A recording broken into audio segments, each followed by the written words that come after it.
Hello, everyone. I'd like to welcome my councillors, fellow councillors, CEO, staff, and the community here and online today to the regular monthly council meeting this evening of 25th of June 2024. So welcome. And I'll open the meeting at 5 o'clock. I'll ask on each councillor, and I'll ask them to confirm verbally that they can see all councillors and hear the proceedings. Councillor Holcomb. I can see all councillors and hear the proceedings, Mr. Mayor. Councillor Sladden. I can see all councillors and council officers and can hear the proceedings. Councillor Tehan. Yeah, I can hear the proceedings, see councillors and council officers. And Councillor Webb. I can hear the proceedings and see all councillors and council officers. And I can see you all and hear you all as well. Thank you. I'll ask each councillor to confirm by raising their hand that they could hear each statement of each other councillors. Thanks. And Madam CEO, any apologies tonight? We have no apologies, Mr. Mayor. Okay, I'll read the statement of commitment. As councillors of Mansfield Shire, we are committed to ensuring our behaviour meets the standards set by the Mansfield Shire Councillor Code of Conduct and Councillor Charter. We will, at all times, faithfully represent and uphold the trust placed in us by our community. I'll ask each councillor to confirm their commitment. Councillor Holcomb. Confirm my commitment. Councillor Sladden. I confirm my commitment. Councillor Tehan. I confirm my commitment. Councillor Webb. I confirm my commitment. Thank you. Item 5, the acknowledgement of country. I'll ask the Deputy Mayor. Thanks, Mr. Mayor. Our meeting is being held on the lands of the Taungurung people, and we wish to acknowledge them as traditional owners. We'd also like to pay our respects to their elders, past and present, and Aboriginal elders of other communities who may be here today. Thanks, Councillor Holcomb. Disclosure of conflicts of interest. I'll call on each councillor in turn and ask them to declare whether they have any conflicts of interest in relation to any agenda item tonight. Councillor Holcomb. No conflicts, Mr. Mayor. Councillor Tehan. I have no conflicts in relation to any agenda items. Councillor Sladden. I have no conflicts of interest in relation to any agenda items. Councillor Webb. No conflicts in relation to any agenda items, Mr. Mayor. Thank you. And I have no conflicts of interest in any agenda items tonight either. The confirmation of minutes. Item 7. We have a motion. And Councillor Webb. Mr. Mayor, motion being that the minutes of the Mansfield Shire Council meeting held on 21st of May 2024 be confirmed as an accurate record. The seconder, Councillor Holcomb. Yep. And all those in favour? Motion is passed. Item 8, representations. We have 2 representations tonight by Ms. Wakeling, 13.1, the CEO report, 13.4.3, community engagement policy. And item 9, notices of motion nil. Item 10, the Mayor's report. Take that as read, councillors.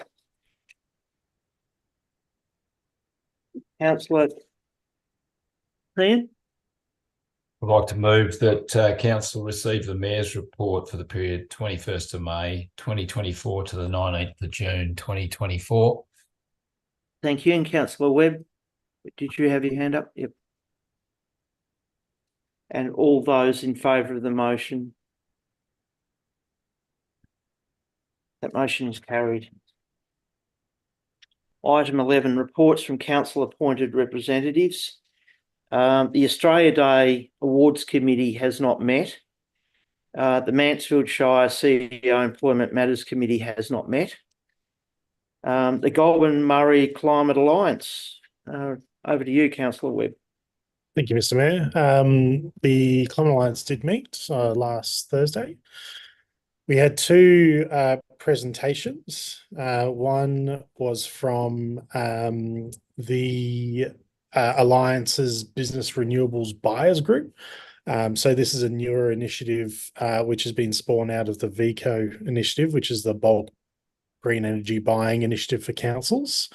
But this is targeted at large businesses in different regional areas. Unfortunately, it doesn't really apply to Mansfield because we don't have that large scale manufacturing. They're really big energy uses. But it's a lot of our councils in our area. I know Shepparton is taking part of it, and they're seeing a lot of really good benefits for their large scale businesses in terms of cost and greenhouse gas emissions. Second presentation was from Mansfield Shire, who have been doing a lot of cost modelling on the replacement of some of their bridges and to figure out, due to the effects of the changing climate, what path to take would be more beneficial for them, whether they plan for more floods in the future or sort of do the bare minimum. So it was an interesting talk there. Other than that, it was all fairly straightforward order of business, so nothing much else to report. Thank you. Thanks, Councillor Webb. The Hume Regional Local Government Network, we met. The CEO and I were involved in that. There were 3 motions agreed to at that meeting. We submitted a planning scheme motion to retain the rural character of small rural towns. That will be presented to the MAV via the Hume Regional Local Government Network Advocacy Group, and that will be through Mansfield Shire. The other one was the renewable roads and recovery disaster support, and infrastructure key working housing support as well. So that Hume region group will advocate on the broader Hume region to advocate for those motions. There's Mansfield Shire Audit and Risk Committee. Councillor Holcomb. Thanks, Mr. Mayor. The Audit Risk Committee met for their quarterly meeting in May. Most of it was procedural. There was a presentation and update on digital transformation project, which was well received by the committee and fully endorsed. There was some internal audit reports on information privacy and records management, and also management of the council buildings. And those were presented, were compiled and presented by the AFS, who are our internal auditors. And all of those reports were accepted. And there's a awarding of the tender for a provision of our internal audit contract for a further 3-year period with a 3-year extension option. And that was awarded to AFS, who were our current auditors, who I might add, certainly my time on it, have done a really good job. They've been, I think, quite responsive and very helpful to the committee. Thanks, Mr. Mayor. Thanks, Councillor Holcomb. The Municipal Association of Victoria, the next big meeting's on Thursday, September the 12th. But CEO and I attended a meeting on Thursday, the 30th of May. That was a MAV Mayors and CEO dinner. It was well worthwhile going down there, I thought, especially to advocate through the MAVs, through their CEO and senior staff. We advocated for the continuation of our hospital services and updated them as to what's going on and how the community feel about this. That was well worth doing. And we also advocated on the upcoming Hume Regional Local Government Network Keep It Country planning scheme as well, so that they knew that was coming along shortly for them. So as I said, the next meeting will be on Thursday, September the 12th, which I'll be going to with the CEO. Rural Councils of Victoria has not met. The next meeting is the 2nd of August this year. And that's it, councillors. Councillor Holcomb. Thanks, Mr. Mayor. The council note the verbal reports provided by councillors in relation to their representation on external committees. Thank you. I've got a seconder. Councillor Webb. And all those in favour of the motion. The motion is passed, carried. Thank you. Public question time, item 12. I've got 3 questions tonight.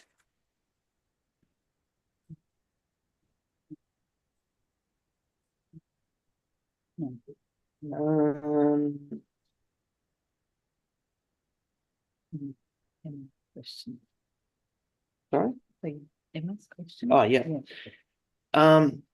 Emma's in the gallery. I have 2 questions from you, Emma.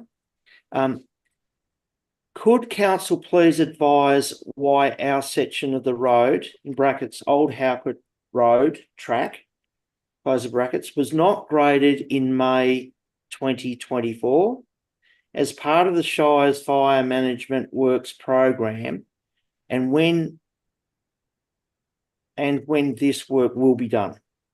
And our response is the Municipal Fire Management Plan is a sub-plan of the Municipal Emergency Management Plan.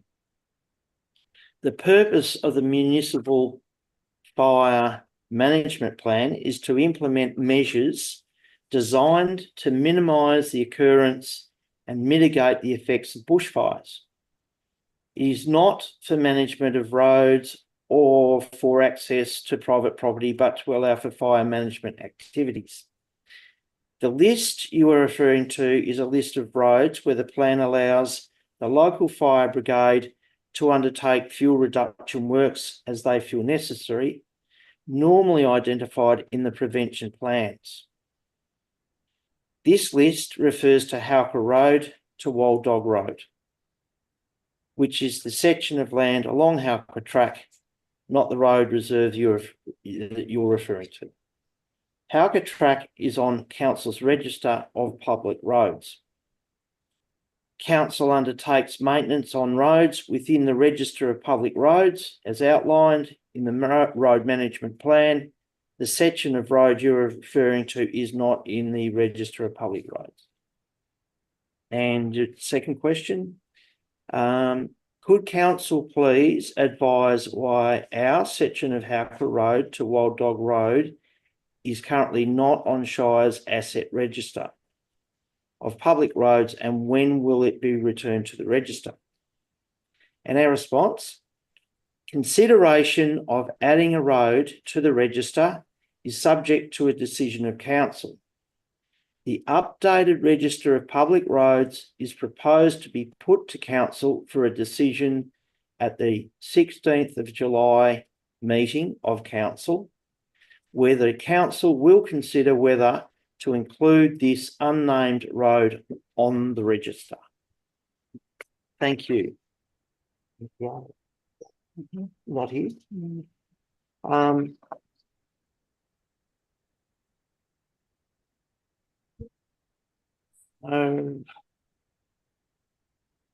Just 1 sec, people, please.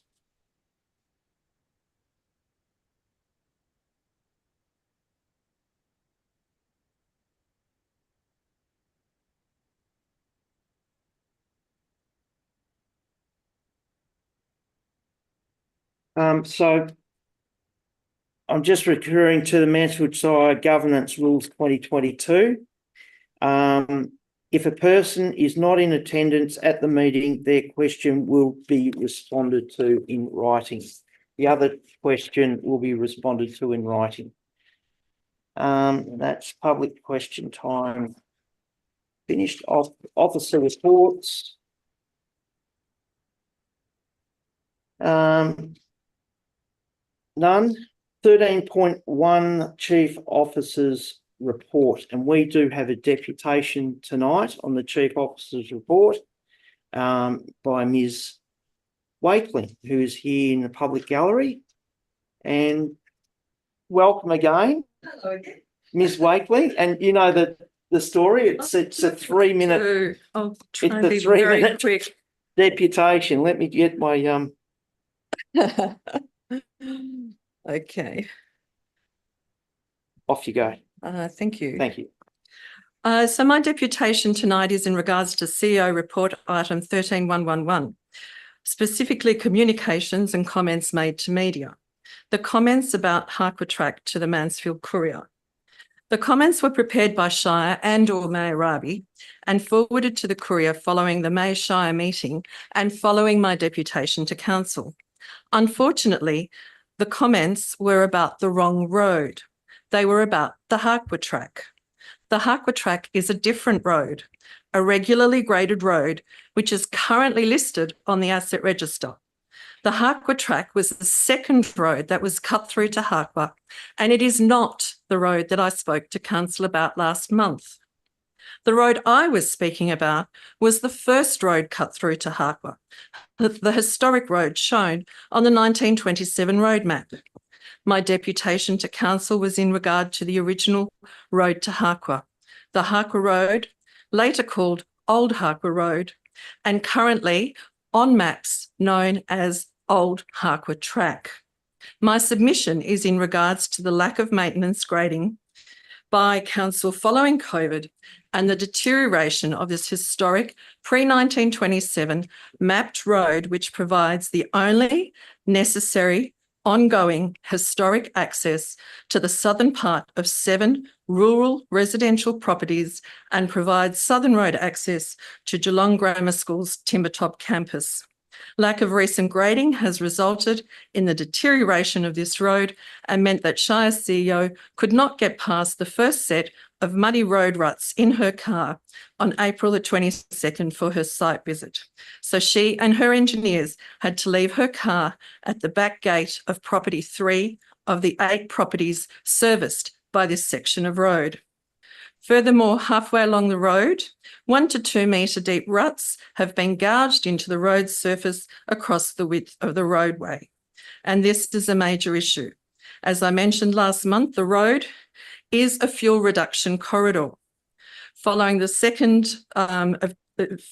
council meeting on the 2nd of June, I emailed that information to council, showing that the maintenance grading and verge management by Mansfield Shire Council has been part of Shire's Fire Management Works program. This is documented in the current municipal fire management plan, which is part of Mansfield Shire's emergency management plan. The road had been maintained before COVID, but it has somehow fallen off Shire's maintenance and asset register. It is a currently listed government road within the Mansfield Shire, and current Shire documents show it is an important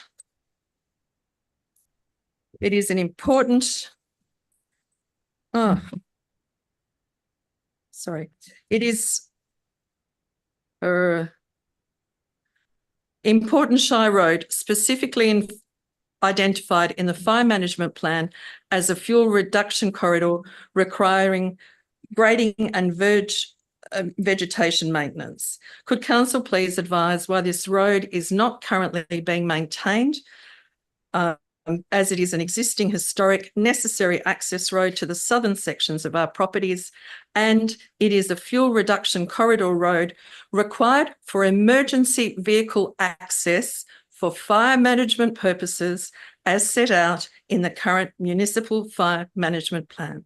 Thank you. Thanks. Councillors, are there any questions?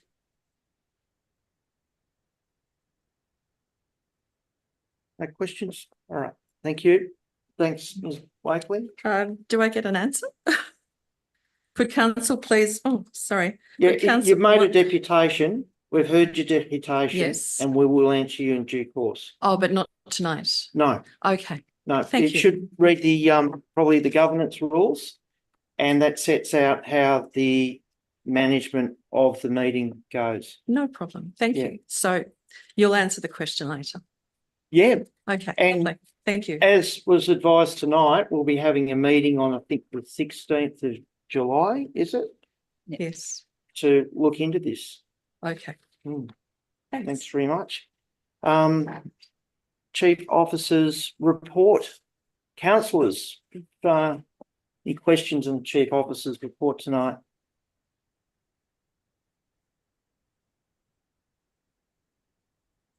If not, Councillor Teen, Yeah, thanks, Mr. Mayor. I'd like to move that council receive and note the Chief Executive Officer report for the period 1st of May 2024 to the 31st of May 2024. thanks, Councillor Teen, and Councillor Holcomb, seconder. Thank you. Thank you. Anyone want to speak to that motion?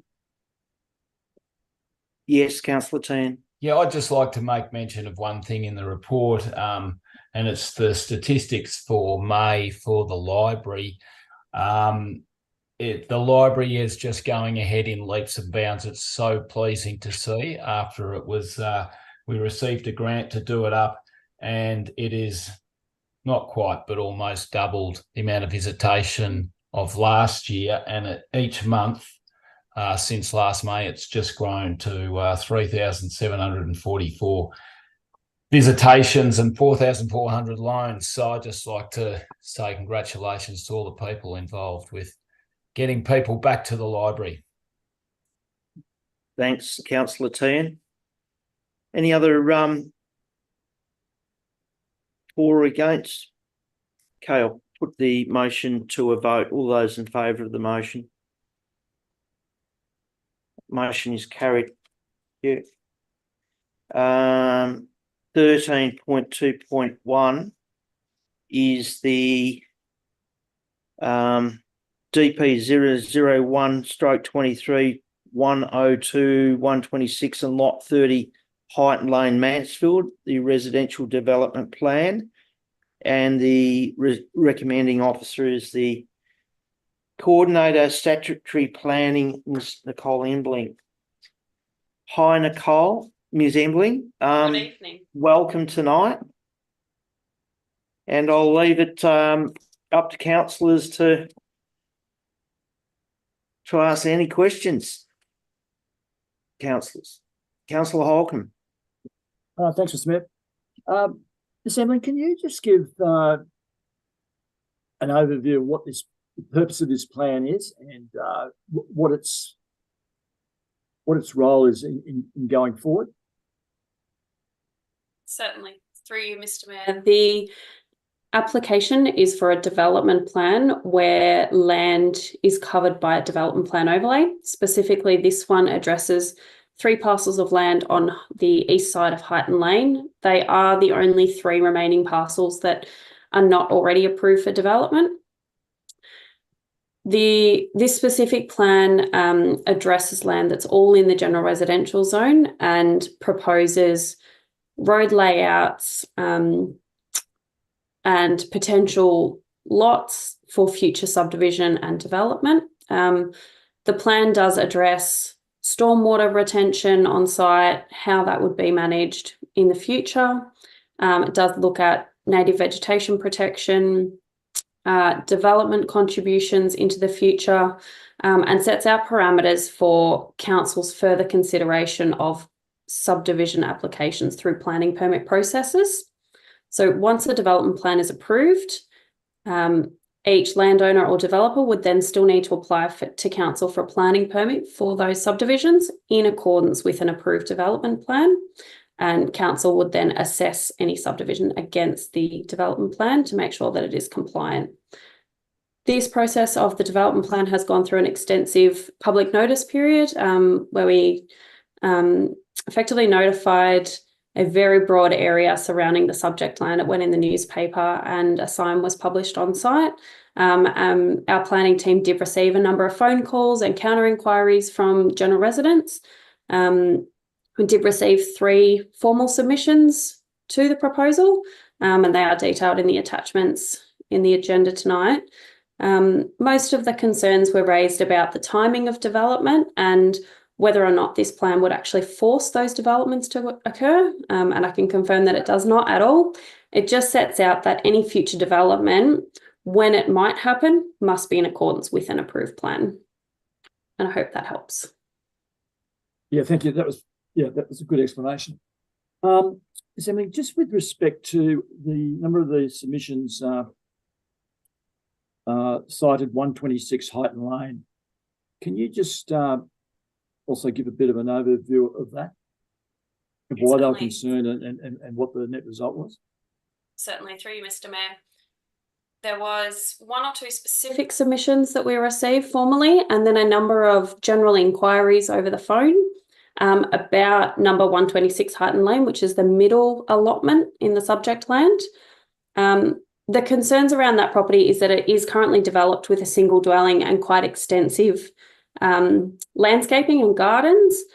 There's a bit of a general knowledge around that local community that the current owners of that property have no intention of selling or subdividing in the future. And I guess the concerns of people that spoke with us were around how does that impact the development on either side of it? And is this plan going to force those owners of 126 Highton Lane to do this development? The positives with the submitted development plan is that the north and south lots could be developed in isolation. They're not reliant on that middle parcel of land, meaning that the land either side of 126 Highton Lane could be developed in accordance with this plan without any real effects on the current use of the land at 126 Highton Lane. Thanks, Ms. Emily. That's a very good explanation. Thank you.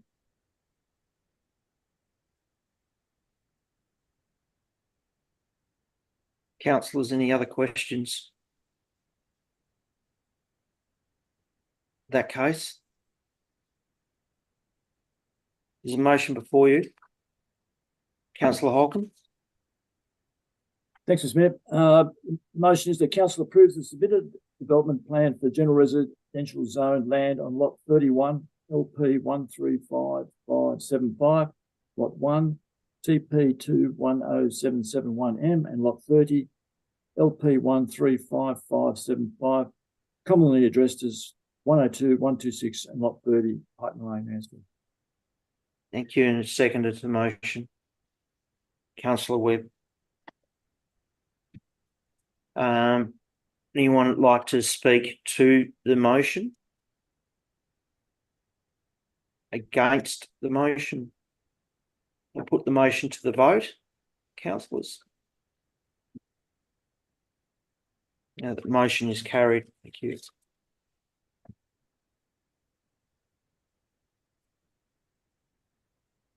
Item 13.2.2, key worker housing workshops, and the responsible officer is, beg your pardon? Responsible officer is Mr. Derek Beautyman, Development Officer, Business and Industry. Welcome, Derek, to our hybrid meeting. Thank you. And councillors, over to you. Any questions of Mr. Beautyman? Councillor Holcomb. Thanks, Mr. Smith. Mr. Beautyman, in the report, it says that council officers have been informed that one of the applications has progressed through to the next round. Can you elaborate on that? And what sort of application that is? It's I believe I'm able to announce that it's an application put in by the Alsberg, through Callum Bono, and that is in relation to housing for staff in an ongoing. That's about as much information as I can fetch. Right. Okay. But and do we know for how many staff? I believe it'll house 12. Across the board, there were some 330 applications for the regional Victoria. I believe there were 58 approvals to go from expression of interest through to the second round, which was a formal application, of which Mansfield had this one application that was granted approval to go through to a formal application. Okay. And a bit later on in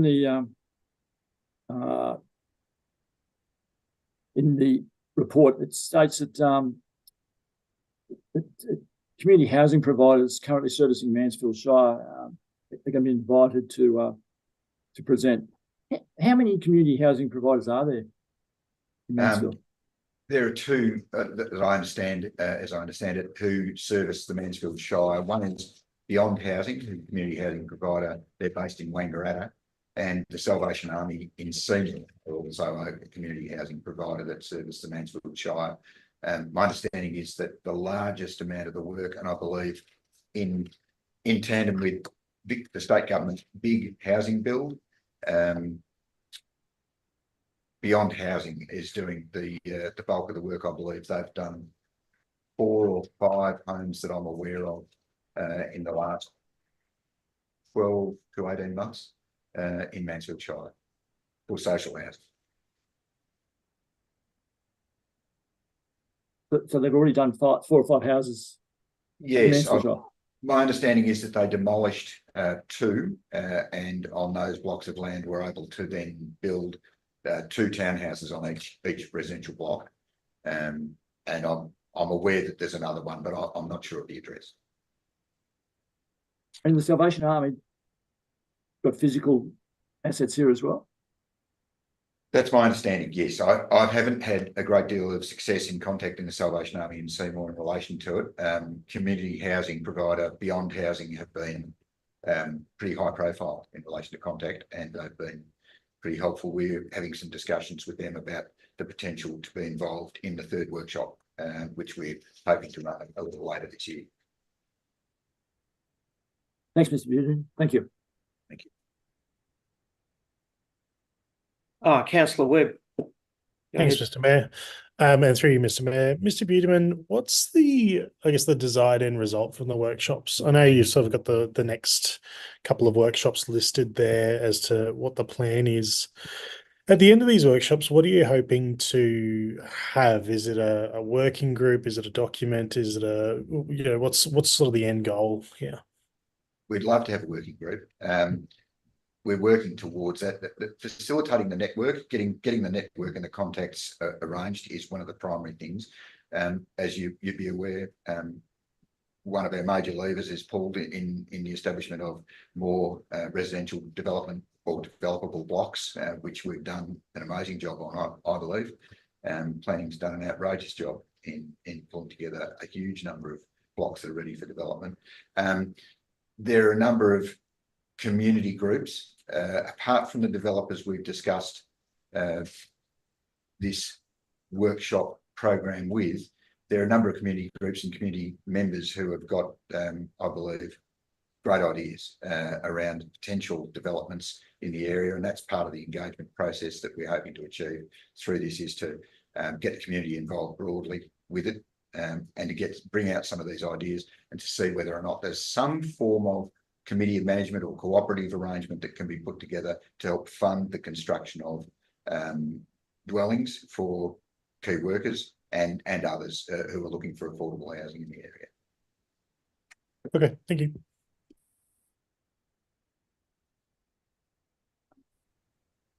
Councillor Teen. Yeah.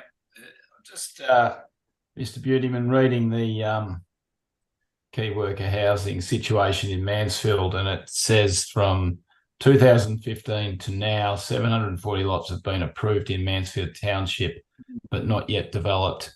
What's the sticking points that have come out of these couple of workshops as to why these lots haven't been developed? The primary or the hip shot response in relation to it would be the terms of the economic cycle as it's seen at the present time. Cash is expensive, so there aren't a lot of buyers around, and the outlay in developing or putting together a subdivision at this point in time is an expensive effort when you pay an upfront land tax fee before you get moving, and you haven't got a guaranteed sale of blocks to bring home money. It's a long time to have $1 million plus out in the wind while you wait for the return. I think that's been the primary commercial issue in relation to developing those blocks. There is certainly demand for blocks for housing for key workers. Providing a mechanism to facilitate the creation of housing for those workers is, I suppose, a long-winded way of saying that that's a main goal for these workshops, is to try and create a mechanism to go forward and create somewhere where workers can be housed. We are really trying to bring together the community through engagement and through these workshops to get their ideas, their opinions, and to see if we can facilitate a network that can provide that mechanism. Yeah, so thanks. So just and following on from that, so I guess what you're saying is that, well, what I'm hearing is in terms of a council, we're sort of doing as much as we can from our end in making these lots available, but it's now up to either the state government or to investors to make it happen. And that's the basis behind a lot of this facilitation, isn't it? Yeah. Absolutely. Yes, Councillor. Yes. Thanks. Yeah, councillors, any other questions? In that case, Councillor Webb. Thanks, Mr. Mayor. I'd like to move a motion that council note the information provided on the key worker housing forums. Thanks, Councillor Webb. Have I got a seconder? Councillor Holcomb. Would anyone like to speak to that motion? Yes, Councillor Webb. Just to say it's a good initiative. I think Councillor Tian touched on this. As councils, we've got limited levers we can pull in the housing space. Releasing land is one of them, encouraging development's another. But ultimately, if the conditions aren't right for private developers to go ahead with these developments, our hands are tied. So just trying to overcome some of those hurdles is a really good way to approach it. And I think council's role to facilitate that is the correct one. Thanks. Anyone else want to speak to the motion? Anyone want to speak against the motion? In that case, I'll put the motion to the vote. Councillors, all in favour of the motion? Motion is carried. Thank you. Thanks, Mr. Beautyman, for your attendance tonight. Item 13.2.3 is the strategic planning program, infrastructure plan and flood study. And the responsible officer is our General Manager Planning and Investment, Melissa Crane. Good evening, Mr. Crane. Good evening. And I have our Coordinator of Planning here, Nicole Embling, to assist if you've got questions that I can't answer. Wonderful. And good evening again, Ms. Embling. Councillors, have any questions? Councillor Holcomb. Crane, just item C on the projects that you've listed here in the strategic planning program, C63 planning scheme amendment. Are you able to say anything more what that's about? It just says that it's received 30th of May 2024. Officers are undertaking an initial assessment yes. to do with rezoning of land at 73 and 75 Dead Horse Lane. Yeah. Where is that? Which end of where is that? Yes, certainly. Through you, Mr. Mayor. That is located on the Withers Lane end of Dead Horse Lane. Which is opposite the Goulburn Valley Water Wastewater Treatment Plant. That's one of the reasons, Nicole, I've asked Ms. Embling to join us. She's one of the officers assessing that application for an amendment. So if you wanted more particular details, she's got them for you. That's the land I on might the- just add, sorry, Councillor Holcomb. That land is currently occupied by an industrial land use, commonly known as Mansfield Constructions. The proposed planning scheme amendment is to rezone the land that is currently farming zone to industrial zone 3, noting that there is a portion of the land at the north that is in the urban floodway zone, and they do not propose to do any amendments to that at all. It is an isolated planning scheme amendment, though it is only to those parcels of land and would not affect the adjoining farming zone land to the east. Right.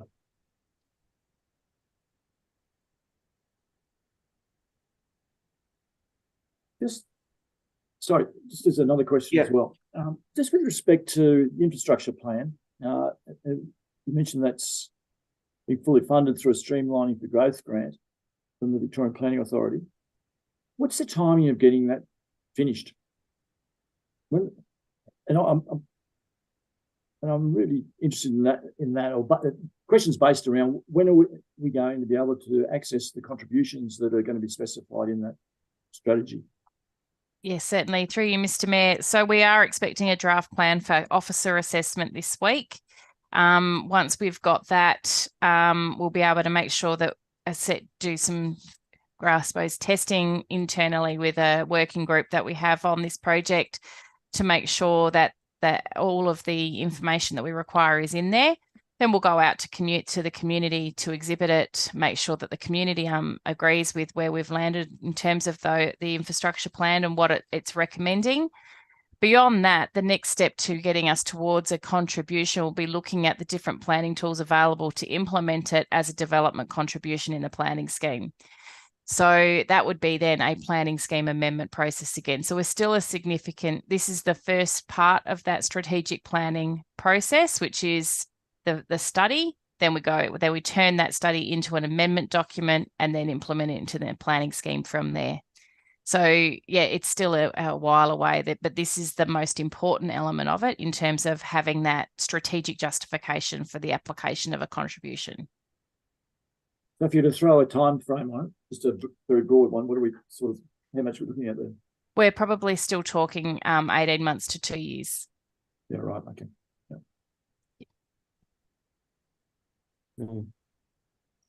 And through you, Mr. Mayor, I might just add the part of that, and this is something we have been working we have been raising with the department at the timeframes it does take for planning scheme amendments. It's something that we don't enjoy either. We certainly don't enjoy the timeframes that we have to work with for planning scheme amendments, but we will do whatever we can to move them through the process as quickly as we can.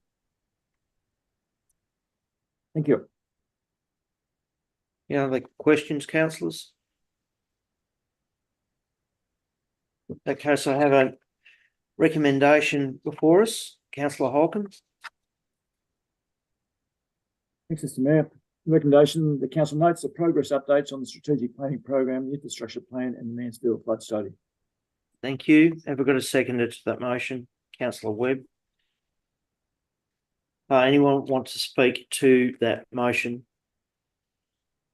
I'd just like to say I recognise that they're extremely important pieces of planning, an integral part of what how this Shire is going to look going down the track. It's just frustrating from the council's point of view how long it all takes. Apart from that, fully supportive. Yeah. Anyone else want to speak to the motion or against the motion? In that case, I'll put the motion to the vote, councillors. The motion is carried. Thank you.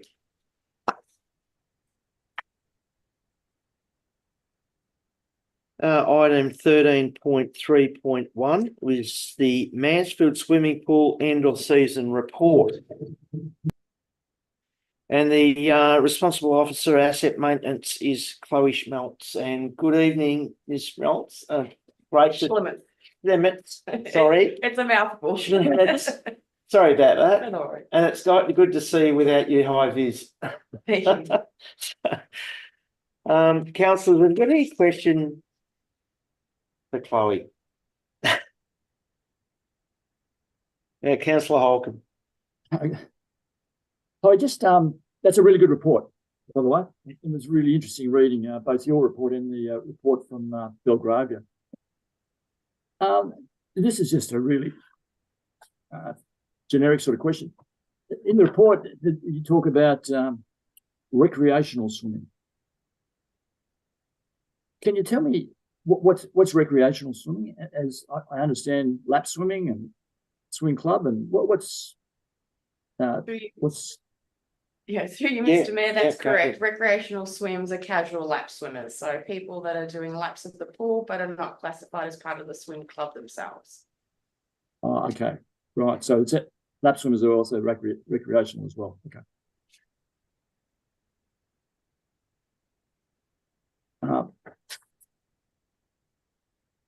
And just from, do you foresee anything in terms of maintenance, capex that needs to be done there that we might be faced with over the next 2 years? We're patiently awaiting our pool application at the moment, which will tick off a few boxes there. Endeavouring to cover the pool still, and then some capital upgrades to our plant room. So looking at a digital dosing system to get some efficiencies in the plant room there, bring down our chemical usage, and be able to keep a consistent dose of the pools at any point in time. And then, yeah, the covering of the pool will be the big step to enable us to offer additional swim lessons to our wider community, which is very much so needed.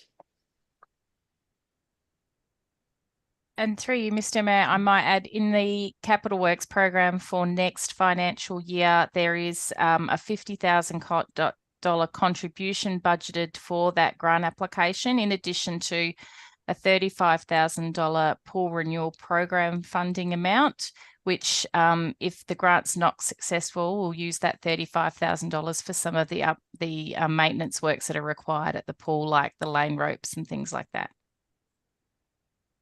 Yeah. Is there any, sorry, this is another question. Is there any, I don't know, interest is the right word, or desire to increase the months open on that pool? Through you, Mr. Mayor, yes, absolutely. Once we enclose it, we'll be able to operate it year round, which will enable a swim lesson offering for all the schools throughout the year. So that avoids them from having to bust down to Benalla to supply the students with their additional lessons. But until it's enclosed, there's no motivation to increase it a month either side, or we're unable to keep the temperature of the pool warm enough. The previous season, we had troubles maintaining a temperature warm enough in the morning at 6:30 when swim club comes in. When the ambient temperatures were still only around 15, 16 degrees, we were struggling to get that temperature up. So unfortunately, it's seasonal conditions up here that prevent us being able to do that with the equipment that we've got there on site at the moment. Look, Chloe, it's a credit to you and how that's being run. I'm a regular user of it, and to see how well it is now, and the patronage this year was quite extraordinary compared to prior years. So well done. Yeah, thank you. Councillor Tehan. Yeah, just touching on Councillor Holcomb's question about the patronage and how much higher it has been this year. What do you credit that to? I think the staff on site have definitely drummed up a buzz. So there's an atmosphere when you enter the site now. And that's really helped with patronage, but also ensuring that communications with our stakeholders, such as the schools, are in place to ensure that they're getting their bookings in, and What we're also finding is that they may stay longer at the day. They might have a school carnival and then they stay on at the pool. So the patronage hours are also extending as well, that we've noticed. I'd also add that the aqua aerobics is extremely popular. When I was there, they were taking up far too much of the pool. But that was extremely, they were extremely, and as we learned to swim classes which haven't been there for a couple of years, so that made a big difference as well, I thought, from the crowd perspective. And I agree with the staff are fantastic.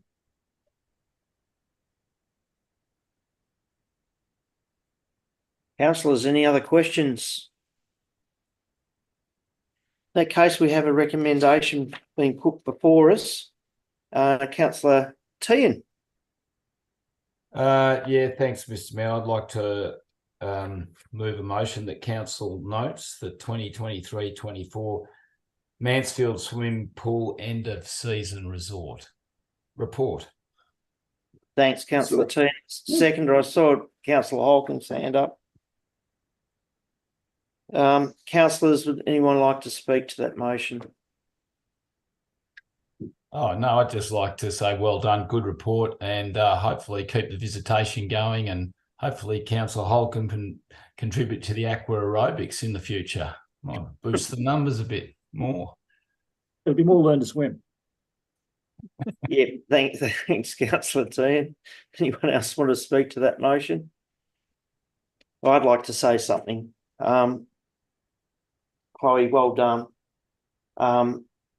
The pool this last season really kicked above its weight, and with a 36% increase in patronage is just fantastic, and it shows how well you're managing it.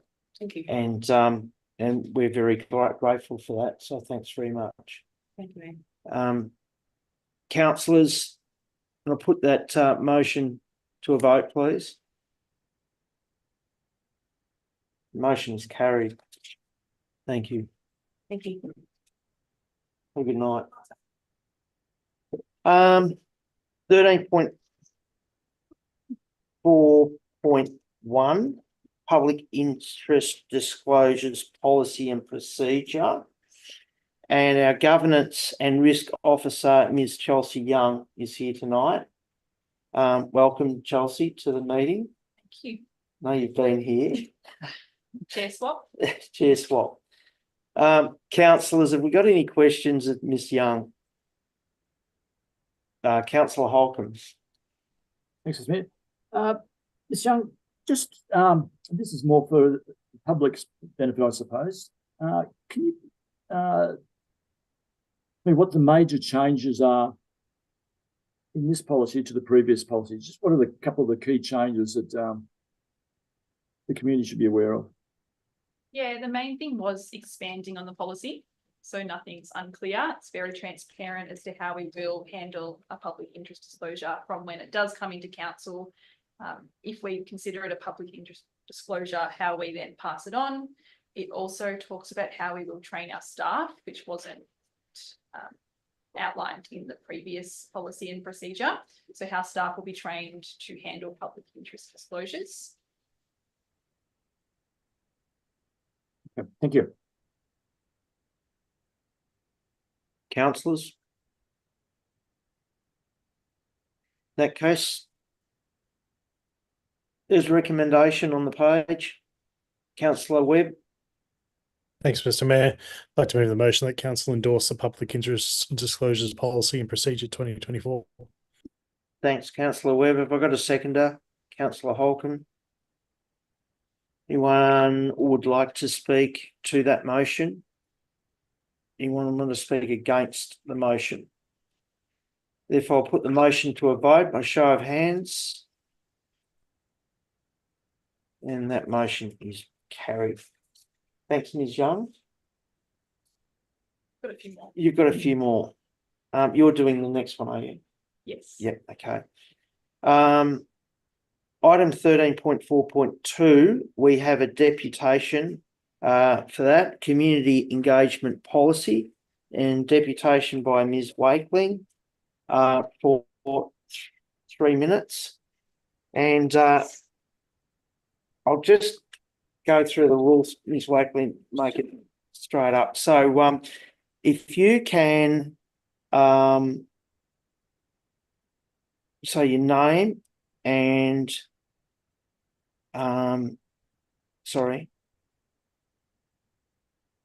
brief presentation of 3 minutes, speaking for 3 minutes, and if you can say your name before the speaking, please. Thank you. Thank you. Thanks. Okay. Marta Wakeling from Merrijig. Thank you. The Local Government Act 2020 requires councils to undertake community engagement, strategic planning engagement, financial management engagement, ensure public transparency and measure their service performance. I do need to point out that there is an error in the draft budget, tonight's agenda item 13621. Multiple submissions were made for the Old Harker Road grading, not just one. With reference to the tabled community engagement document policy, my concern is with step 3, the community engagement process. Step 3, identify stakeholders. It's important that stakeholder groups are not overlooked or excluded. Council needs to ensure stakeholders can also self-identify and be included in the community engagement process. I strongly suggest that part of the policy is developed further and each planning event is advertised to the public with, say, 10% of seats at the table available for those who identify as stakeholders. Community engagement findings, communicating community engagement findings. Council recognises that providing feedback to participants is important and respecting the partnership and maintaining ongoing engagement with the community. On that note, I return to the Sustainable Tourism Development Plan. At the last meeting, CEO said that the draft plan, which is a year late now, would hopefully be released in June. My questions to Council are, will the draft Sustainable Tourism Development Plan be released this month? If not, could Council provide a date for when this plan will be made available to ratepayers? And in the interim, could Council please provide the location and size of the remaining 2 big projects which have not started yet? The family-friendly holiday park, how many cabins or sites and where will it be? The large-scale accommodation development, how many houses or units and which road or street area will it be in? The other 2 developments have already started. The Cattlemen's Hall of Fame and the Gravel Tracks and Trails tourism trails are already in progress. Ms. Wakeling, I just pull you up there. Yeah. We're talking about the community engagement policy. Yes. You're talking about something else.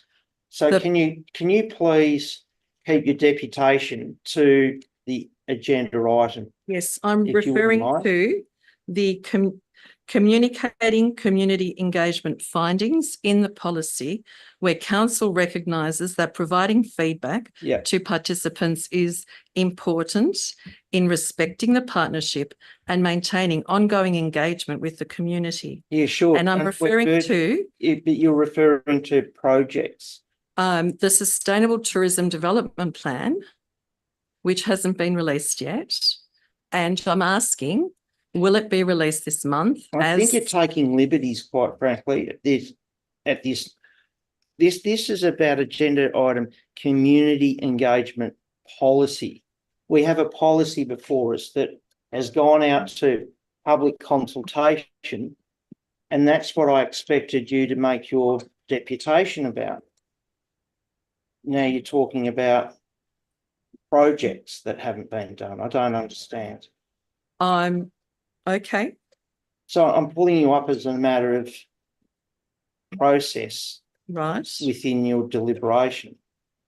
So if you've got a deliberation about this agenda item, would like to hear it.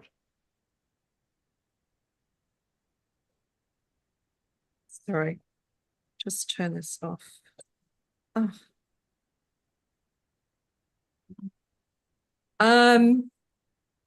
So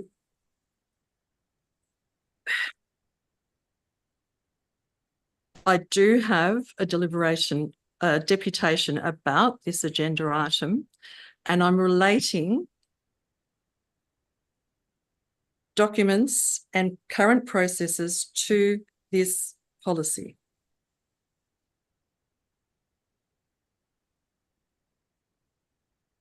Okay, well, I'll let you Would you like me finish. to finish?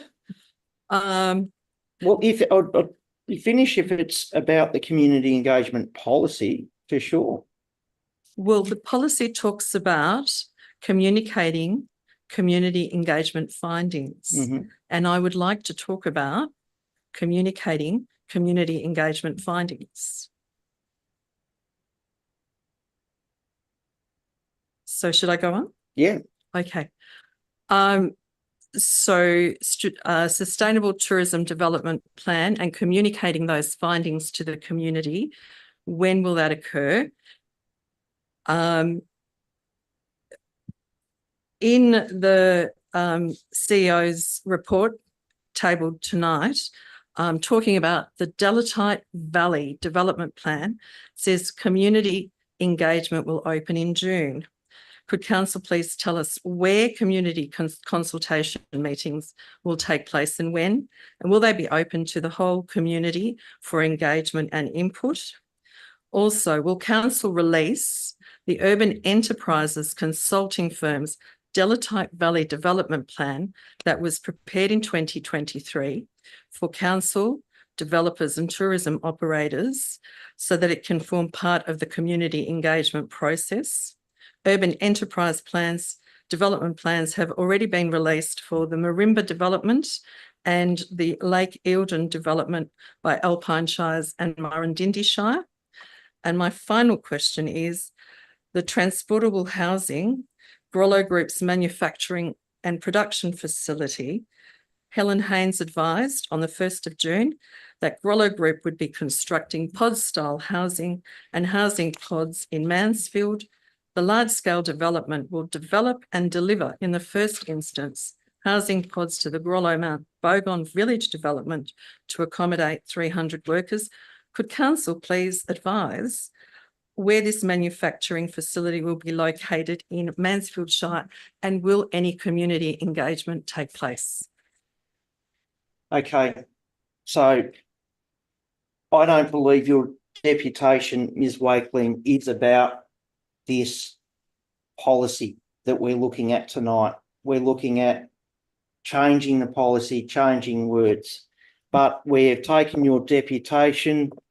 We'll take your questions on notice, but I don't think coming to a meeting, making a deputation and asking questions in that way is helpful. And I'll also like to point out, Ms. Wakeling, that this council listens and we have an engagement. Engage Mansfield went out from the 22nd of May to the 11th of June this year, and there were no comments received about the community engagement policy. You're welcome to make comments when it goes out to community engagement, but making a deputation and asking all these nefarious questions, in my view, I'm running the meeting here and I'm trying to run the meeting to the governance rules. So thank you very much for your deputation. Councillors, are there any questions of Ms. Wakeling? Councillor Tehan. Yeah, thanks, Mr. Mayor. Ms. Wakeling, at the very start of your deputation, you mentioned that you said that there was an issue in regards to multiple submissions being made in relation to the budget. Can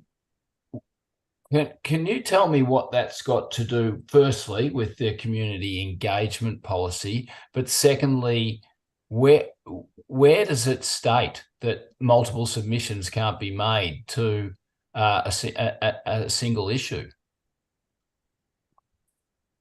The statement I made was in relation to the Local Government Act 2022, which requires councils to engage in community engagement, strategic planning engagement, and financial management engagement. I then went on to say that the draft budget item, tonight's agenda item 13621, there was an error in that, and multiple submissions were made for Old Harper Road grading, not just one.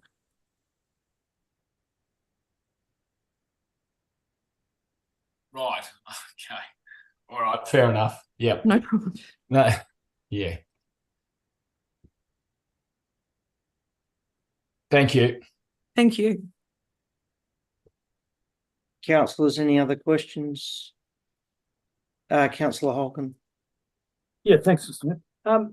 Ms. Young, just with respect to the engagement policy, again, similar to my previous question with the previous policy review, are there any major changes that have been made to this policy to the previous one that the community should be aware of? Anything that's material? Through you, Mr. Mayor, Tanya, who's the subject expert on this, has unfortunately not been able to come to the meeting. I can take that on notice, but from what I've been part of the review process, it hasn't been too changed at all. If anything, it just kind of expanded again on the process that we take to make it more transparent to the community as to how we do take on community engagement and the process that we do behind the scenes. As to the in-depth changes, I just would need to take it on notice to get back to you. Thank you. Thanks, Ms. Wakeling. There's Thank no you. more questions for you.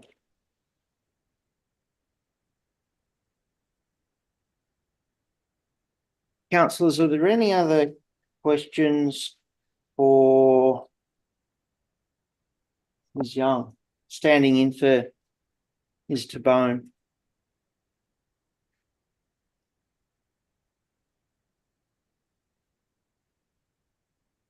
That case? Councillor Tehan? Yeah, Mr. Mayor, I'd like to move that council endorses the Community Engagement Policy 2024. Thank you. Have I got a seconder? Councillor Holcomb. Anyone want to speak to that motion? Councillor Holcomb. Thanks, Mr. Mayor. Yeah, I would. I think our engagement, yes, has been absolutely extraordinary. I suppose we can all do it better. But in terms of the amount of things we put out for engagement, particularly looking at history, is just chalk and cheese to what it was to the first year of this council, never mind in the previous years. There's been an awful lot of stuff go out in engagement. And you get, as a classic example is the budget, which we're going to talk about a bit later on. We had 82 responses. We've never had that sort of response to a budget. And that's all about the engagement that's been going on. And that's been going on for, to me, it's almost the other way, where there's so much out there for engagement. The community's thinking, well, crikey, what else are we going to be engaged in? It's I think that prevalent and that present within our community. I think it's quite extraordinary. So I think it's been well done, Ms. Young and Mr. Bone on the total engagement with our community. It's been extraordinary. Thank you. Councillor Tehan. Hand up. Oh, yeah, my comment would be that the track changes are there for everyone to see. There's very little that's changed in this and Yeah, gone on I way agree. too long. So just like to add that part. Thanks. Yeah, well said. Anyone want to speak against the motion? Put the motion to a vote. All those in favour of the motion? Motion is carried. Thank you. Item 13.4.3, the complaints policy. And the responsible officer is Ms. Young, Governance and Youth Officer. Any questions for Ms. Young about the complaints policy, councillors?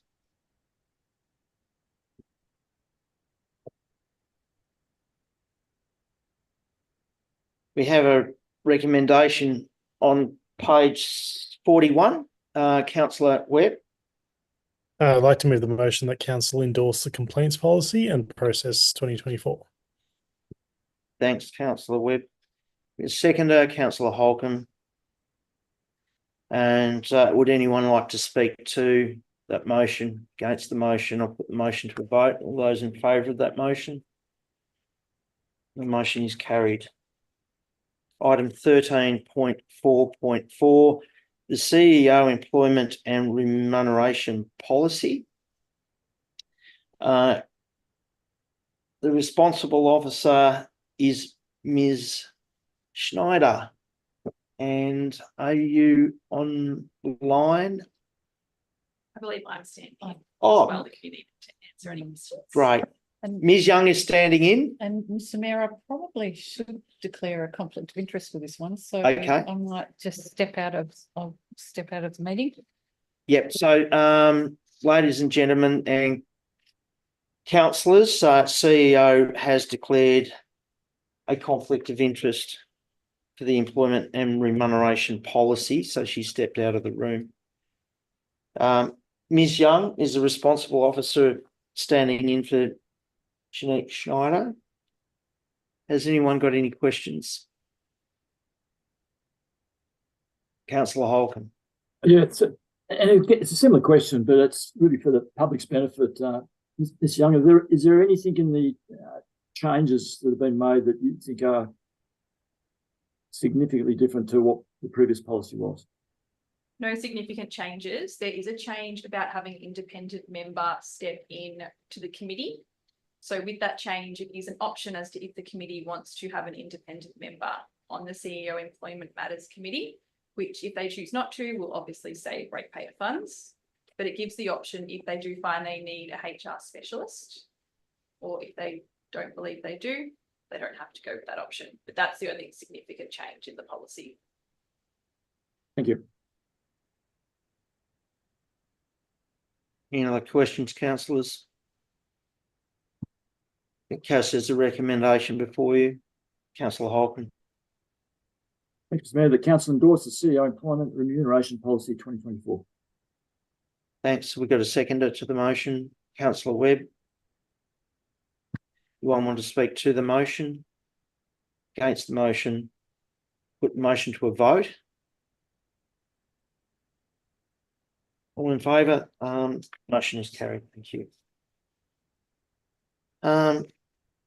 We'll wait for the CEO to come back in to the room.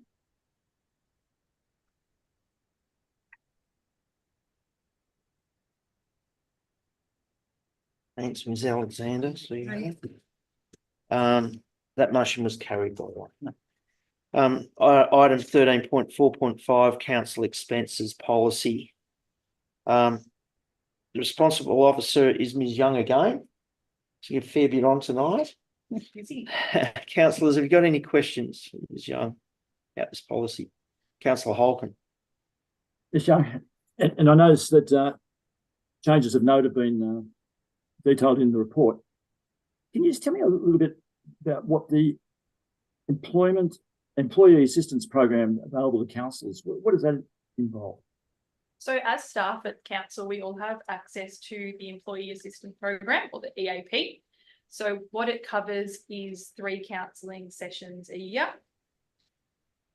There is potentially a few other things that I don't have top of mind, but we do have access to the 3 counselling sessions a year free of charge, and the company is not aware as to who is going to those counselling sessions.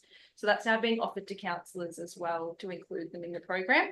So each councillor each year will have access to those 3 counselling sessions. More information will be provided to councillors directly as to who we do use. We use local services, and you can contact them directly. Okay, thank you.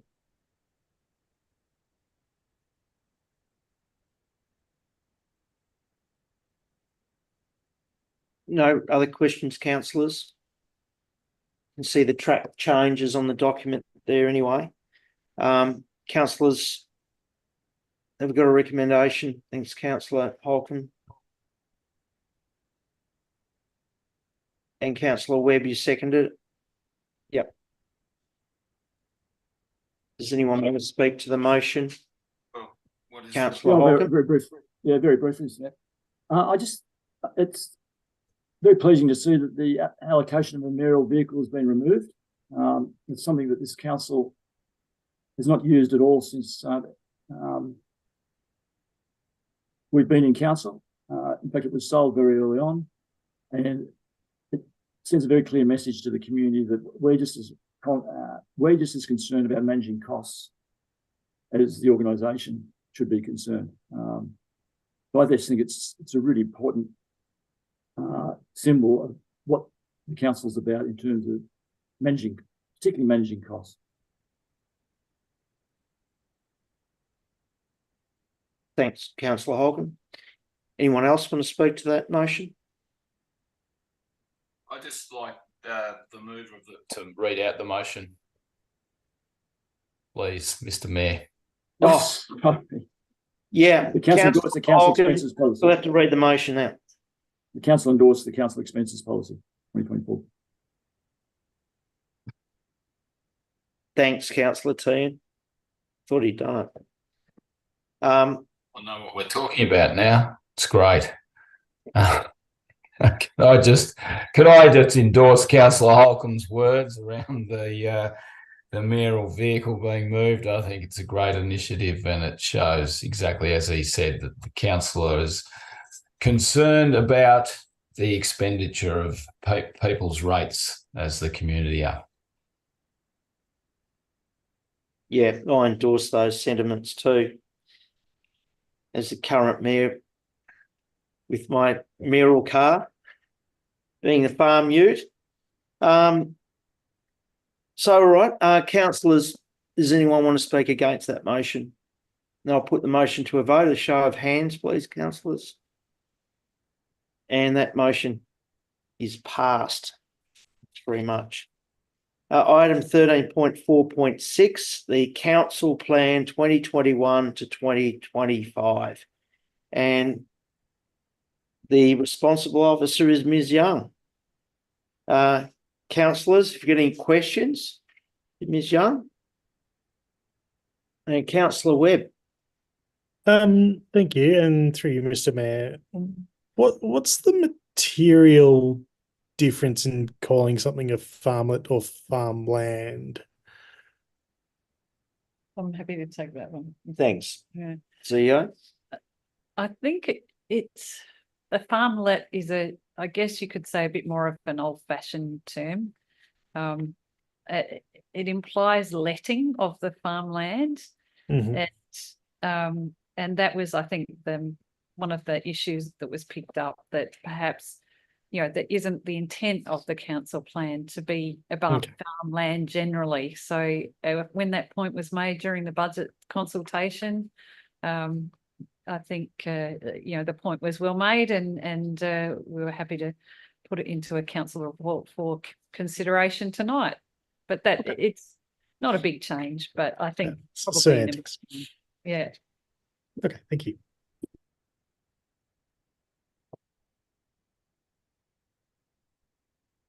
Councillors, any other questions?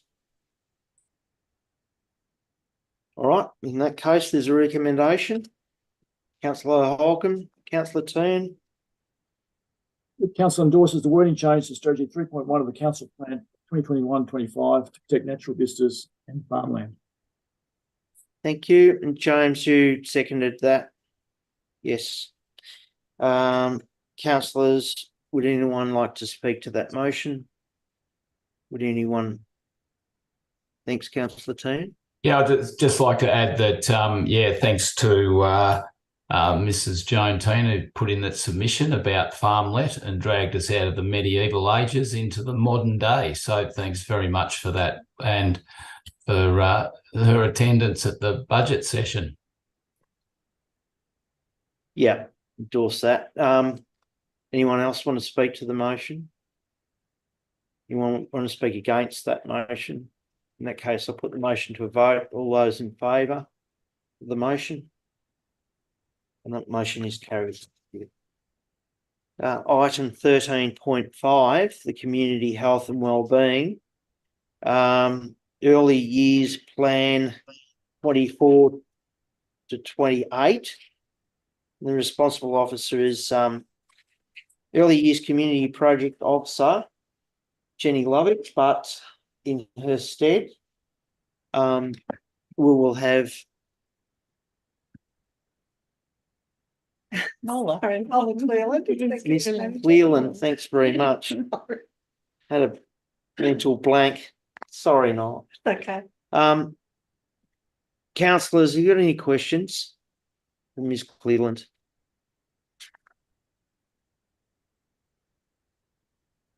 No questions? In that case, there's a recommendation. Page 50. Councillor, Webb. Thanks, Mr. Mayor. Motion be that council adopt the Mansfield Municipal Early Years Plan 2024 to 2028. Thanks, Councillor Webb. Councillor Holcomb, second. And anyone want to speak, councillors, to that motion? Councillor Webb.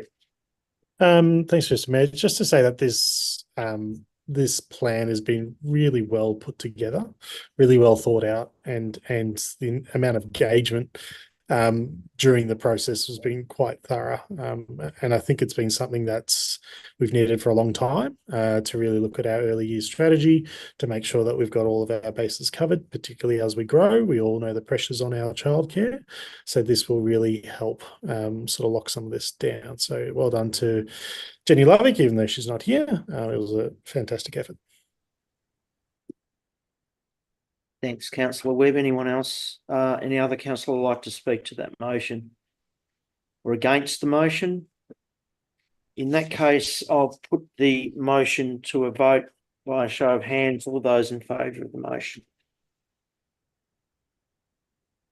The motion is carried. Thank Thanks, you. Ms. Cleland. Thank you. Thanks very much. Item 13.6.1, the revised revenue and rating plan 2021 to 2025.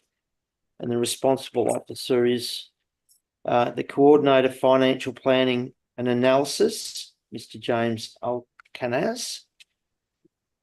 James is coming into the room now. Welcome, James. Mr. Alcanaz, we're discussing item 13.6.1, the revised revenue and rating plan. So, councillors, have you got any questions?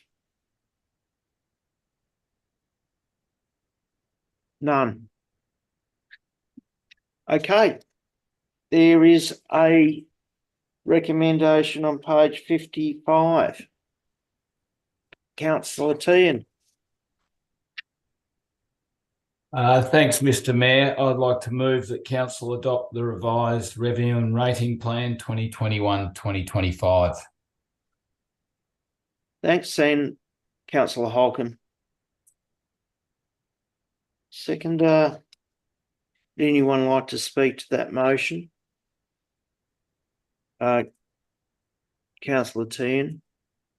Yeah, I'd just like to speak to the revenue and rating plan, and I'd just like to highlight the way that council has formulated the revenue and rating plan, and congratulate Mr. Alcanaz on putting this forward. There's a really good explanation as to how this council works in terms of how we distribute rates between each sectors in the community. It's been a work in progress, and it's good to get it in writing and into the plan. So I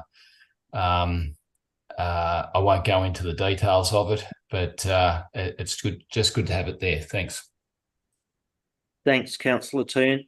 Anyone else want to, councillors, speak to that motion, or Councillor Holcomb? Thanks, Mr. Mayor. Yeah, I'd just like to take a bit further from what Councillor Tehan said. Was the history behind this is that the search was done to find out which shires were doing something that was totally different in terms of rates, that made a lot of sense and provided some sort of consistency. There's one in terms of what residents were going to be paying in terms of rates from one year to another. And one shire that stood out, who was doing something totally different to anyone else, was Ararat Shire. And so this pie model was something that we've been able to get an understanding of from Ararat themselves, and they've been very supportive in providing us with assistance in terms of how this operates. And they've been doing it for some time. And they had major problems with very much big spikes in valuations, which are causing big spikes in fact, massive spikes in land values and hence rates. And it's all been done to even that out so that there's no massive surprises each year, but the pie model adjusts pretty evenly across across all the different rating categories.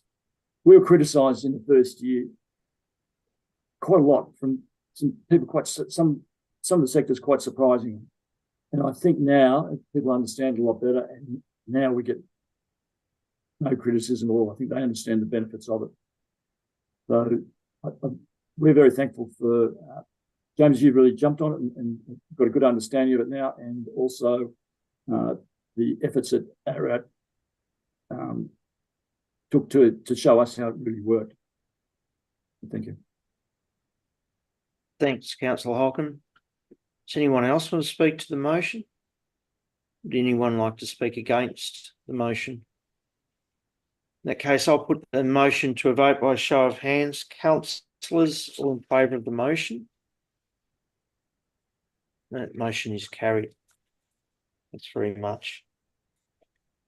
Item 13.6.2, the budget 2024-25, and the responsible officer is Coordinator Financial Planning and Analysis, Mr. James Alcanas, and he's still here.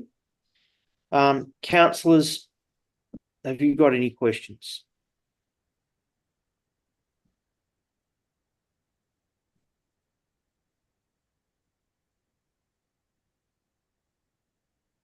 Well, in that case, councillors, there is a motion. Councillor Holcomb. Thanks, Mr. Mayor. I'd like to. I won't read it out, but the motion on page 63, which starts off with having considered all submissions received on proposed budget in 24-25, and continues over on to page 64. Yep. Seconded to that motion, Councillor Tehan. Would anyone like to speak to the motion? Councillor Holcomb. Yeah, thanks, Mr. Mayor. I think this is a really solid budget, and it just takes it incremental steps on the journey that we've been on over the last 4 years in terms of the budgets. And it's I think there's a few things that really stand out for me. And one is the record number of submissions that we have. And I think it's a record number, 82 submissions, of which 80% of those submissions have been incorporated into the budget itself. So that very clearly shows we've wanted community involvement, and we've listened to what the community wanted. They've got 80% of the requests that they put forward.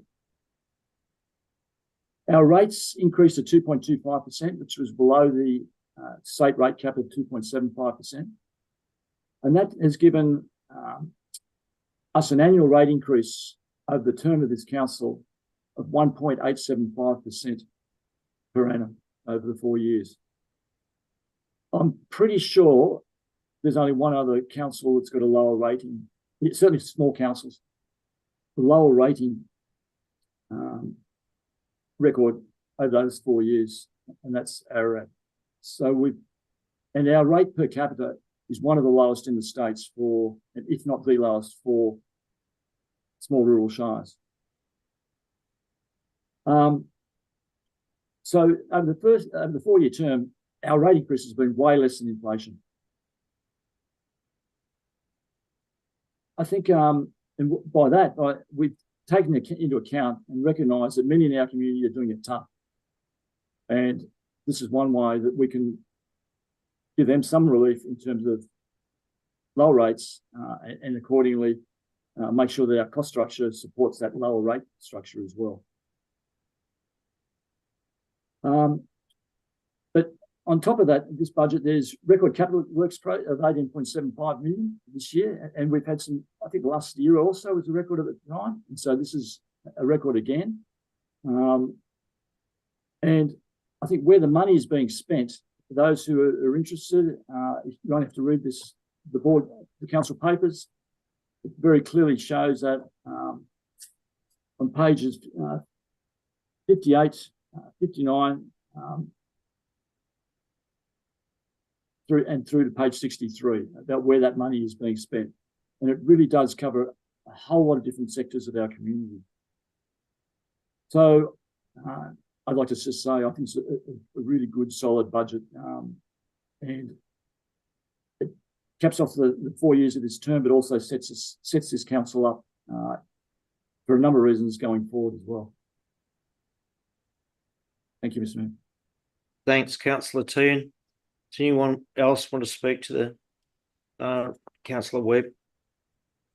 Thanks, Mr. Mayor. I do endorse Councillor Holcomb's comments on the budget. I also wanted to just draw people's attentions to one of the big reasons that we are able to pass on a reduced rate increase this budget is because of the incredible work that the executive have done with budget savings. I know over the past, particularly probably the past two budgets, there's been a really big focus on bringing things back in-house and seeing how we can save costs, sharing costs, as well as numerous other initiatives which have been really well received. And the end result of that is that we've been able to save a lot of money on these services, and it means we're able to move things around, which should be really commended. Thank you, Kirsten. Thanks, Councillor Webb. Councillors, have you got any, you want to speak to the... Yes, seconder of the motion, Mr. Mayor, I'd like to say something, if that's all right. Yeah, absolutely. Put your hand up and off you go. Well, procedure should mean that the proposer then the seconder speak. Yeah. But anyway, I'll Sorry, Councillor Toon, I apologise. No, that's all right. Didn't see your hand up. Yeah. Look, I mean, I do agree with everything that the previous speakers have said. I'd just like to outline a couple of things. I think it's really good to see that we've got the Lord's Oval Pavilion coming into this budget. That's been a long-standing need for this community. So it's really good that we're able to deliver on that one. It's also really pleasing to see that we've been able to reduce our waste charges to the community by 10%. That doesn't obviously include those receiving FOGO. That would be an extra cost, but for everyone else in the community, the cost of waste collection is coming down through the hard work of the waste team and the executive. As Councillor Holcomb said, we've got a record capital works. I think the last 2 years have been, or 3 years have been, record capital works. So it's good to see that we're getting out there and getting adding to the infrastructure of this fast-growing shire. I mean, we didn't ask for the shire to grow at this rate. It's well above the state average, and we've just got to keep our blinkers on and make sure that we don't get distracted and that we look and provide the good basic services to all ratepayers.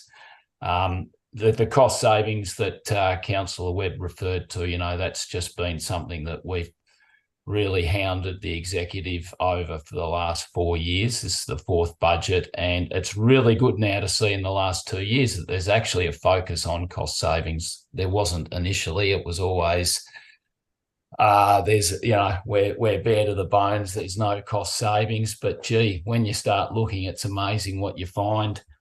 I think the cash management has been really good. We've borrowed money, but we're repaying it too. So we've gone out and we borrowed money mainly for the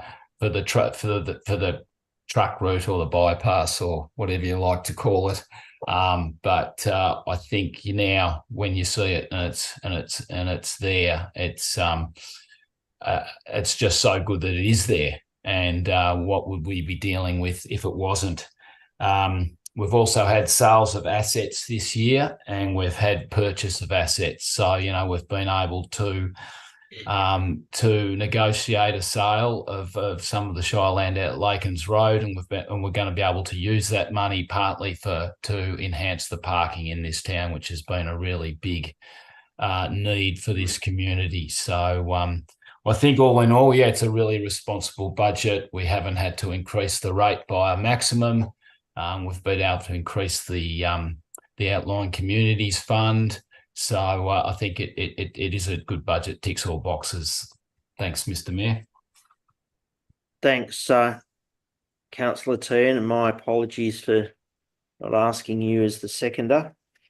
Any other councillor like to speak to this motion? In fact, I will. This is the fourth budget for this term of council, and I was very lucky to inherit this budget from the previous mayors, who had done a very good job of the previous three budgets, especially the two before this one. This is a culmination of all councillors working together to get a great outcome for our community. So we listen to our community and we manage your ratepayer funds effectively. That's my message to the community. It is well worth looking at this budget. It's not hard to understand. In fact, the Mayor's introduction makes it very easy to understand. So about what's going on and what you'll be seeing around in the next year. I'd also like to draw community's attention to the fact that we'll be writing to all the submitters of the budget and thanking them for their participation in this budget development and the process, and advising them in writing of the reasons for council's decisions too. So thanks for that. We'll put the motion to a vote by a show of hands. All those in favour of the motion? And the motion is carried. Thank you.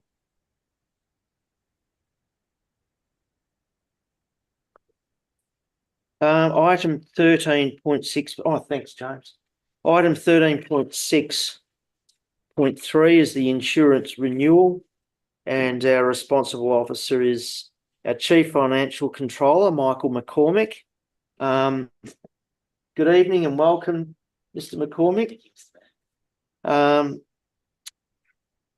So, councillors, have you got any questions for Mr. McCormick on this item? Councillor Holcomb. Yeah, thanks, Mr. I think I'm not too sure I've seen the changes to this. Raise the point about the 2024-25 actual premium column and the year-on-year variance. Has that been changed in a copy? Okay. Yeah, it has. Okay. Okay.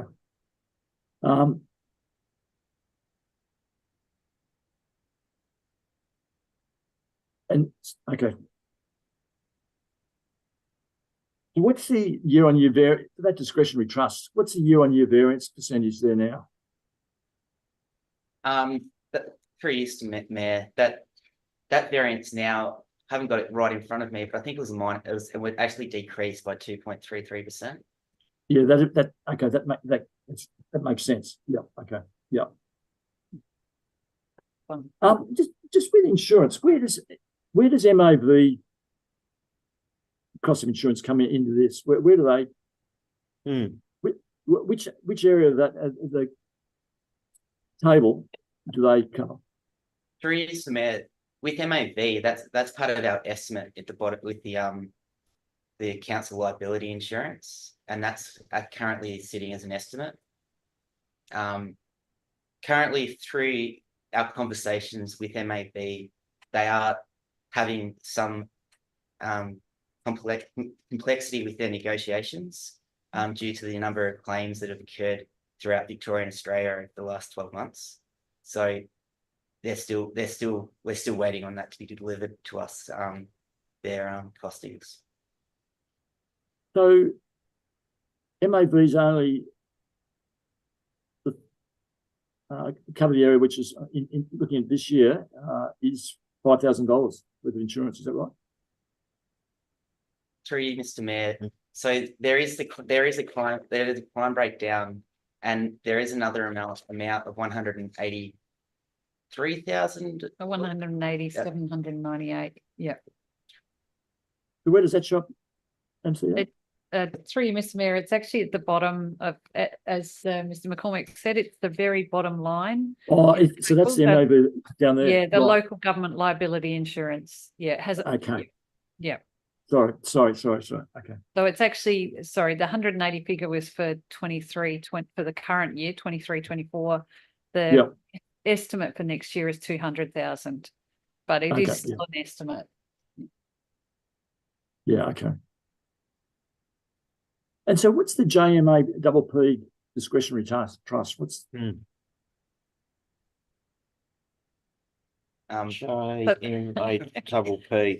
Do you want this one? Yeah. So that's through you, Mr. Mayor. It's that's basically the policy. It's the policy that covers council's assets. So it is coordinated through JLT, Jardine Lloyd Thompson, and who basically acts as, I guess, a broker for it. Yeah, and they have been that insurance arrangement has been in place for a number of years now. Yeah. And so the 200 okay, that understand. So getting back to the MAB stuff, the insurance amount of 200,000 for this year, public liability. So all the venues that we lease out to community groups, they're all covered under that policy, are they? So, for example, yes, they are. Yeah. Okay. And so, for example, the bush markets are covered under the pottery, all that covered under it. Yeah. When we lease to those businesses, is that added on, or is that included in the lease cost we're charging them?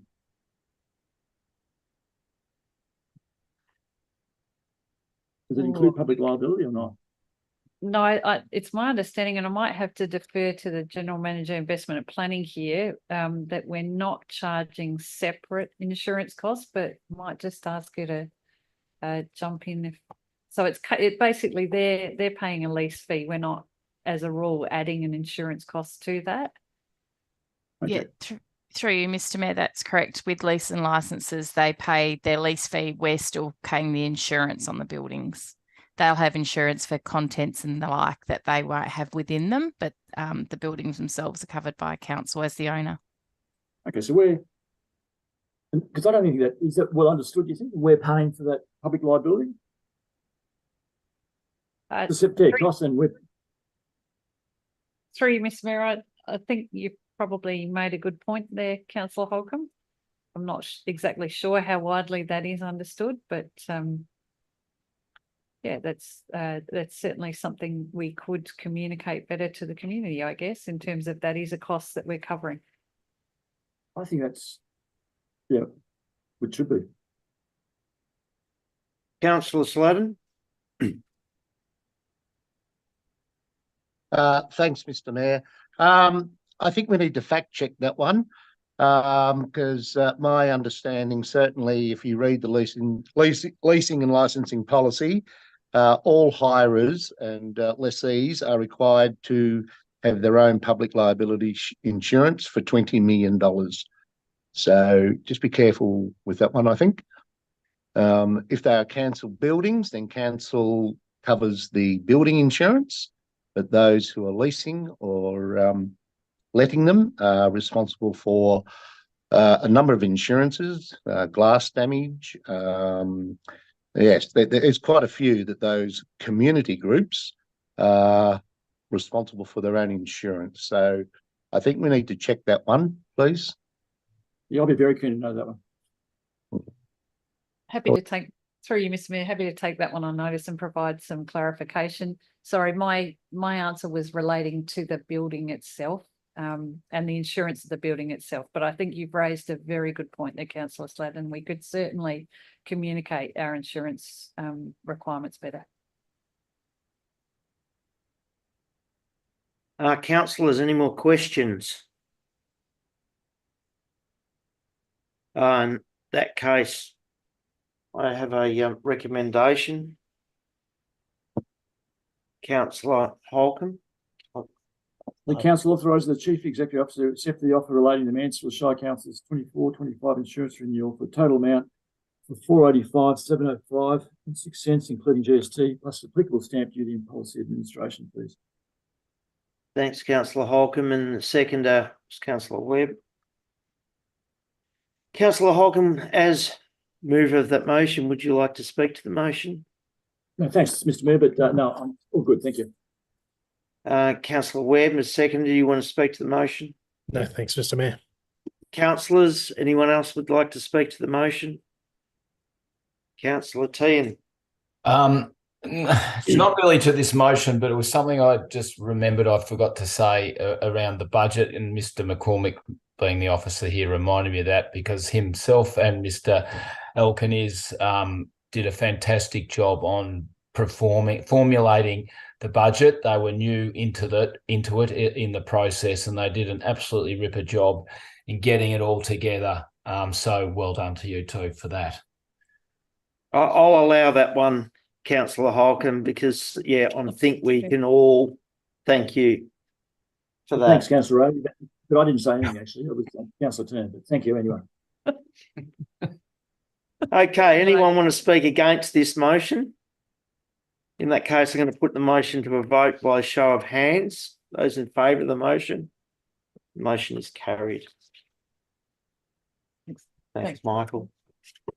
Item 14, council meeting resolution action status register. Councillors, any problems with the register or questions? In that case, I've got a recommendation in front of me. Councillor Webb. Council receive and note the Mansfield Shire Council meeting actions, the resolutions action status register as at 14th of June 2024. Thank you. Have I got a seconder to that motion? Councillor Holcomb. As a mover, do you want to speak to the motion? No, thanks. Holcomb, do you want to speak to the motion? Any other councillors want to speak to the motion?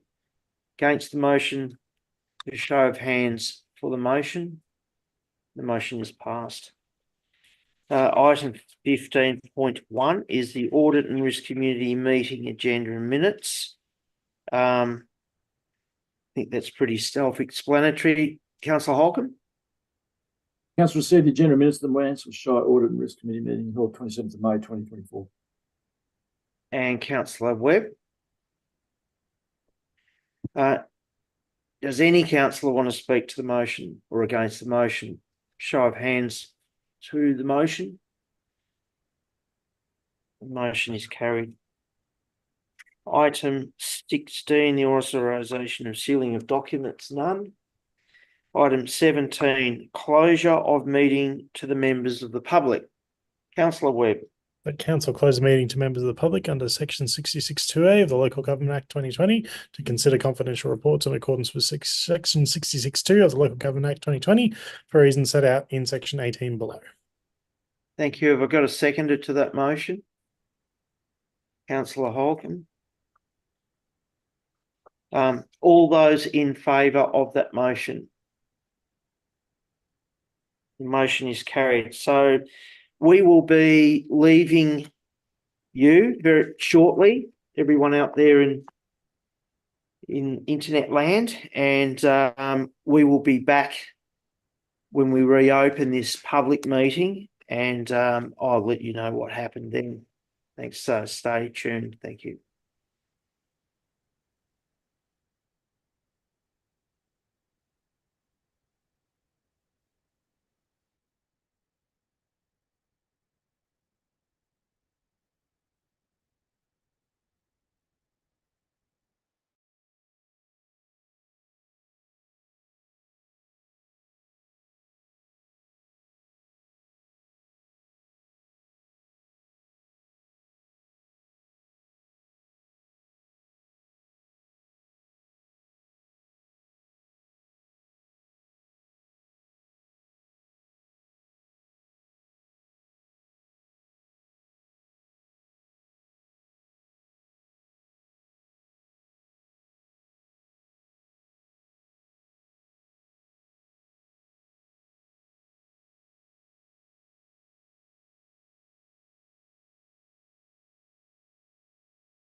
I got a straight face on again.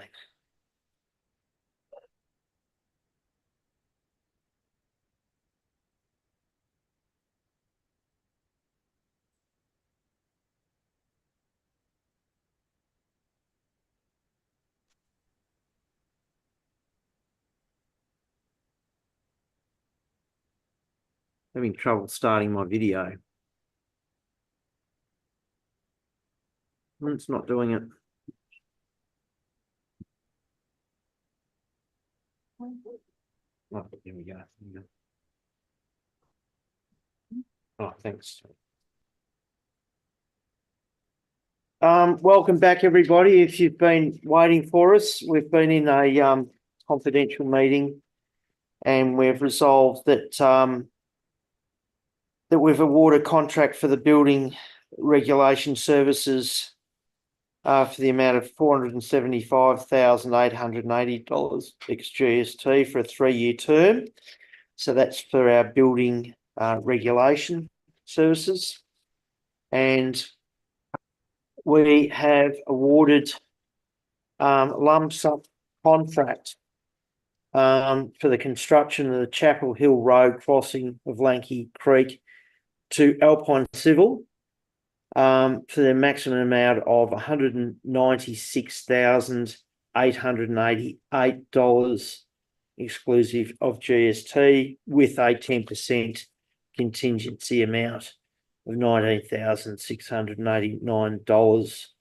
The CEO will execute that contract. So that wraps up the meeting this evening. I'd like to thank you, all my councillors and staff, for attending, and all of those of you that are watching and taking an interest in your council out there. Thanks for watching as well. And with that, good night.